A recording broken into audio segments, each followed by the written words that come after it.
Memory ऐसी खराब हो गई है, ऐसा हरगिज नहीं है। तीन तरह के मसले हो सकते हैं। एक, मेमोरी जाती तौर पर खुद खराब हो सकती है।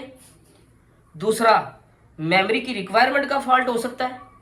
तीसरा, मेमोरी की हेल्थ का फॉल्ट हो सकता है। मेमोरी की हेल्थ के लिए आपको जिस तरह के अभी लेटेस्ट टूल चल रहा है F64, तो इस तरह का टूल चाहिए, ठीक है।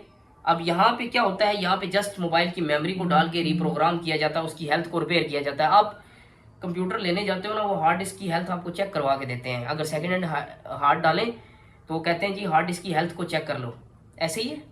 इसी तरह ही जो मोबाइल होते हैं, इनकी मेमोरी की भी एक हेल्थ होती है, एक वक्त होता है इसका चलने का।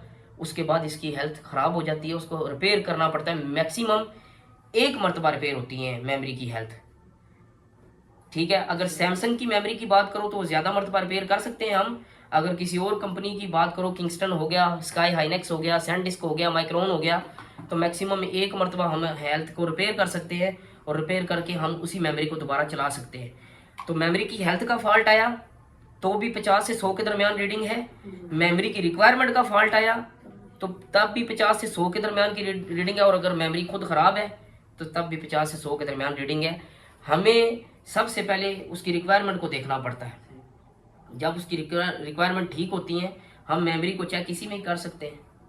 जब इसमें चेक करेंगे मेमोरी कनेक्ट हो जाएगी तो मेमोरी ओके। इस तरह के अभी भी एक मेमोरी इसमें पड़ी हुई है, तो ये मेमोरी ख़राब है। तो हम जिस मोबाइल से उतारी हुई है उस मेमोरी को, उस मोबाइल को हम मेमोरी दूसरी लगाएंगे। बात समझ आ रही है? तो 50 से 100 के दरमियान अगर रीडिंग होगी तो आपने इस चीज़ का ध्यान रखना है कि आपके मोबाइल के अंदर मेमोरी का फॉल्ट है। वो देखो 5 डिजिट सप्लाई है आपके पास, कौन सी है? नीचे 5 डिजिट है ना जी। अगर फर्ज करें मैं एक मोबाइल को इसके साथ लगाता हूँ और रीडिंग जाती है उसे 500 से 1000 के दरमियान, तो क्या फॉल्ट हो सकता है? यहाँ पे फिर सिर्फ एक डिजिट बढ़ गया है, ये बात याद रखें। क्योंकि 50 तो डिजिट बढ़ा 500 हो गया, 100 डिजिट बढ़ गया 1000 हो गया, ये ध्यान रखिएगा। डिजिट अच्छा चले 3 डिजिट सप्लाई है तो रीडिंग जाएगी 5 से 10 के दरमियान, ऐसे ही है, ठीक है।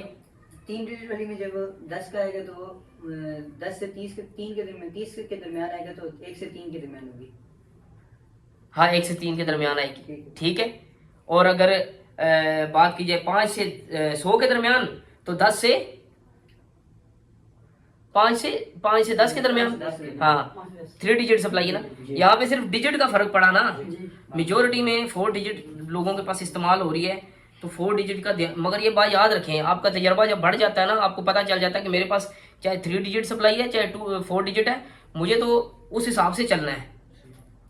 ताकि ये ना हो कि आप लकीर के फकीर ही बने रहो, नहीं जी मेरे पास 4 डिजिट सप्लाई लाओ तो मैं तभी फॉल्ट डायग्नोस कर सकता हूँ, तो ऐसा नहीं है।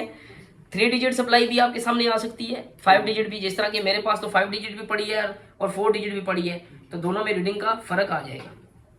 सही है, ये बात ध्यान रखें।